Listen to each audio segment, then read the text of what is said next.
Hello everyone, good morning. কেমন আছো সবাই? তো দেখো আমার এই ছোট্ট লঙ্কা গাছে কতগুলো লঙ্কা এসছে। কি সুন্দর লাগছে না লঙ্কা গাছটা? আর ছাদের ওপরে না একটা ছোট বালতি রাখা থাকে, ওই বালতি করেই জল নিয়ে আসি আর গাছগুলোতে জল দিয়ে দিই।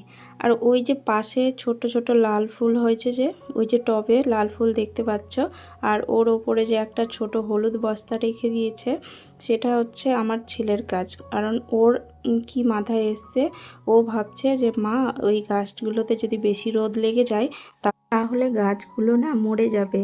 তো সেই জন্য উপরে একটা ছায়া দরকার, তাই উপরে একটা বস্তা ফেলে দিয়েছে। ওর কাণ্ড দেখলে হাসি পেয়ে যায় আমার। তো দেখো আমার গাছগুলোতে সব জল দেওয়া হয়ে গেছে, ছাদের সব কাজ কমপ্লিট। এবার চলে এসেছি আমি নিচে। আর আজকে না একটু বেলা হয়ে গেছে, ঘর ঝাড় দিচ্ছি এখন। তো কি আর করার আছে, বেলা হয়ে গেলেও তো ঘরটা তো পরিষ্কার করতেই হবে, তাই একটু ঝাড় দিয়ে নিচ্ছি।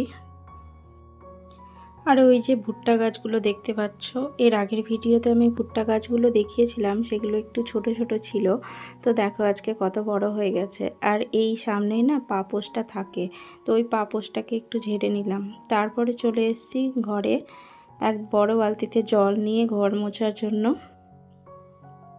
দেখো ঘরগুলো ভালো করে মুছে নিচ্ছি, একটু টাইম লাগে ঘর মুছতে।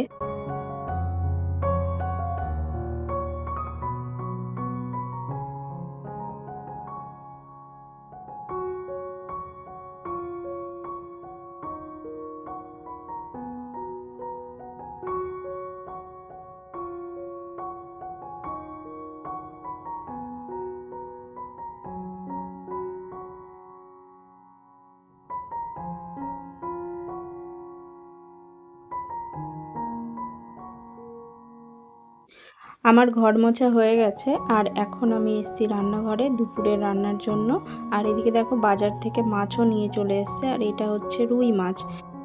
আর এই রুই মাছটা আমাদের বাড়িতে সবাই খুব পছন্দ করে, কিন্তু আমার ছেলে আবার ভাজা মাছ বেশি পছন্দ করে। তাই দেখো এখানে এখন মাছগুলো ধুয়ে নিচ্ছি ভালো করে। আর ধুয়ে ওই জলগুলো আমি নিচে ফেলি না, জলগুলো ওই যে পাশে একটা বাটি দেখতে পাচ্ছ অ্যালুমিনিয়ামের, সেটাতেই ফেলি। আর এই দেখো এখন জলগুলো বাইরে ফেলতে যাচ্ছি আমি, কারণ আমি ওই বেসিনের মধ্যে জলটা ফেলি না, সবসময় বাইরেই ফেলি।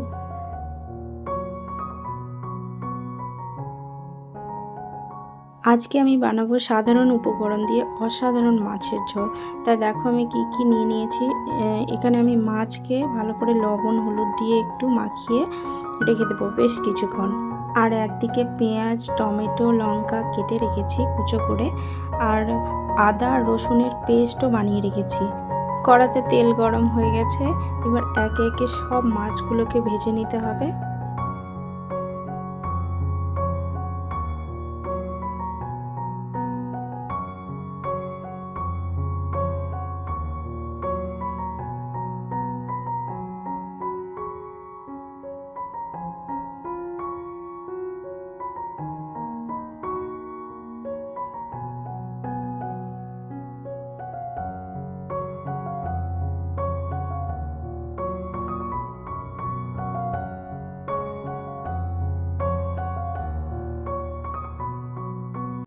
মাছগুলো আমার সব ভাজা হয়ে গেছে। এবার সেই তেলেই ওই যে আলুটা কেটে রেখেছিলাম না, সেই আলুটা দিয়ে দিলাম। আর আলুটা একটু ভাজতে থাকবো কিছুক্ষণ। তারপর কিছুক্ষণ ভাজা হয়ে গেলেই ওই যে কুচো করে পেঁয়াজটা রেখেছিলাম কেটে, সেই পেঁয়াজটাও দিয়ে দিলাম আর সাথে লঙ্কাটাও দিয়ে দিলাম। এবার এই আলু পেঁয়াজ লঙ্কাকে একটু ভালো করে ভাজতে থাকবো। তো একসাথে ওই পেঁয়াজটাও গলে যাবে আর আলুটাও সেদ্ধ হয়ে যাবে। পেঁয়াজটা ভাজা ভাজা হয়ে এসছে আর আলুটাও প্রায় কিছুটা সেদ্ধ হয়ে গেছে। এবার আমি ওই আদা আর রসুনের পেস্টটা দিয়ে দিচ্ছি, তার সঙ্গে দিয়ে দিচ্ছি টমেটো। এবার ভালো করে একটু নাড়াচাড়া করে বেশ কিছুক্ষণ আরেকটু ভেজে নেব। আর একটু হালকা আঁচেই ভাজতে হবে। আর এর মধ্যে দিয়ে দিচ্ছি এখন লবণ আর হলুদ। লবণ হলুদ দেওয়ার পর আর একটু কিছুক্ষণ ভেজে নিচ্ছি। তারপর মশলাটাকে ভালো করে কষানোর জন্য ঢাকা চাপা দিয়ে দিলাম।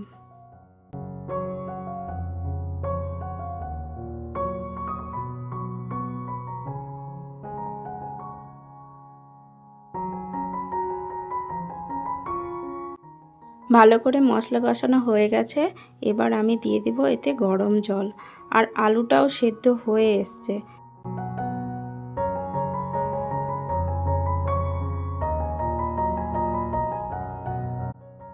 ঝোলের আলুটা ভালোভাবে সেদ্ধ হয়ে গেছে।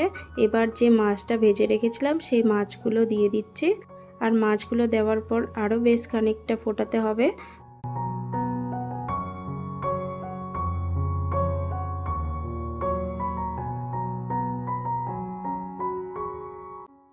মাছের ঝোলটা হয়ে গেছে। এবার শেষে একটু গরম মশলা দিলাম যাতে টেস্টটা ভালো আসে।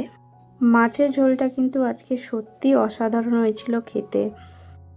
এই ভিডিওটা তোমাদের কেমন লেগেছে অবশ্যই কমেন্ট করে জানাবে, আর ভালো লাগলে একটা লাইক করে দেবে, আর আমার এই ছোট্ট চ্যানেলটিকে সাবস্ক্রাইব করে পাশে থাকবে। ভালো থেকো, সুস্থ থেকো, দেখা হবে একটা পরের ভিডিওতে। টাটা।